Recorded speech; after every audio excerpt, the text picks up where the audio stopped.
बावहरग्रोबाय दुलाराय बर' फरायसा आफादनि जा फरायनाय बेवहाय बाहागो लानानै गोजोननाय मोन्दों बेवहाय कमल कुमार ब्रह्म देरहासार बान्थाखौ सेथि पजिसन हिसाबै आवग्रिनो मोननानै आं गोजोननाय मोन्दों आरो बे आंनि थाखाय मोनसे थुलुंगा जादों इयुनाव आरो बेनिख्रुइ साबसिन खालामनो थाखाय नोङो बेसेबां जौखोन्दो लाखो आरो फरायसालिया बबेयावमोन आङो थांनाय HSLC आनजादाव 93.5% मोननानै उथ्रिसारदों दा आङो इउएन एकाडेमि तामुलपुरनिफ्राय बेखौ उथ्रिसारदों बेनिफ्राय दायो नोङो माबायदि फरायदों फरायनाया बेसेबां घन्टासो फरायदों आं आनजादनि थाखाय फरायनायाथ' फरायदोंमोन थांखि लानानै फरायदोंमोन नांथाबदोंमोन नांगौ बायदि प्रेक्टिस खालामदोंमोन रिभाइस खालामदोंमोन सार मेडाममोननि फोरोंनाय बायदि थांदोंमोन आइ आफानि बोसोनखौ लादोंमोन बेफोरबायदिनो आनजादनि थाखाय प्रिपेयार जादोंमोन आरो आनजादाव मोनसे पजिटिभ माइन्ड लानानै थांदोंमोन आरो आनजादखौ होनानै बेबायदि पजिसनखौ मोननो दानि फरायसाफोरखौ जों नुबाय गोबां मबाइलजोंसो माने सोनारो नोंथ' बेबायदि मबाइलखौ बाहायनायनि बेलायावथ' बाहायनो रोंबा मोजां ओमफ्राय बाहायनो रोङाबा बेनो गाज्रि जायो दा मबाइल बाहायनायनि बेलायाव आङो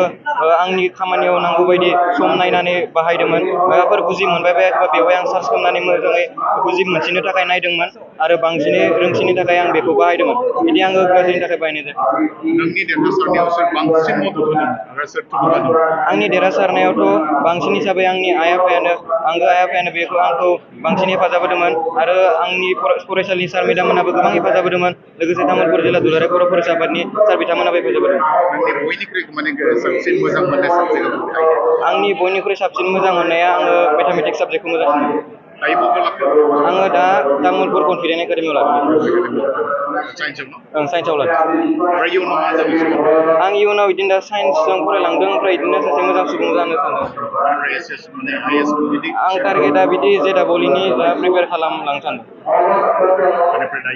नोंनि लोगोफोरखौ मा खावलायगोन जिहेतु माखासेया जिहेतु उथ्रिसारनोबो हायासै खोमा दा बे उथ्रिसारनो हायाखै बिथांफोरखौ आं बेखौनो बुङो जे दुखु जाना दा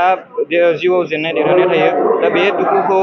जेननायखौ चेलेन्ज महरै लानानै फिन नाजाफिनोब्ला गोब्राब नाजायोबा जाफुंसारनाया थायो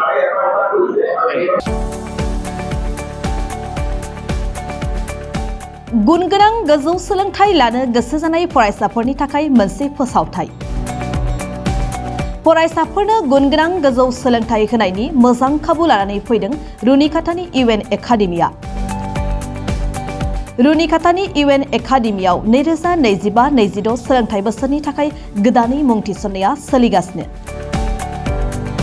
चिरां जिल्लानि रुनिकाटायाव थानाय इउएन एकाडेमिया देग्लायनिफ्राय एचएस फार्स्ट इयारनि सोलोंथाइ होनायखौ जागायबाय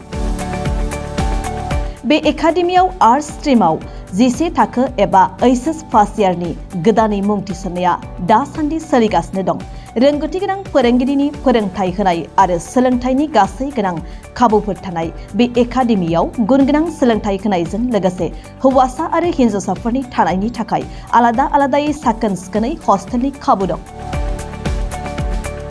गोसो गोनां फरायसाफोरा रुनिकाटानि इउएन एकाडेमियाव 11 थाखोनि थाखाय मुं थिसनोब्ला दानिफ्रायनो मुं थिसनलाय बिलाइखौ लानानै मुं थिसननो हासिगोन आरो बे एकाडेमियाव मुं थिसननायनि बागै आबुं बाथ्राखौ मिन्थिनोब्ला 9706177397 नङाब्ला 9101444619 मबाइल नम्बराव थोंजों फोनांजाब खालामनो हागोन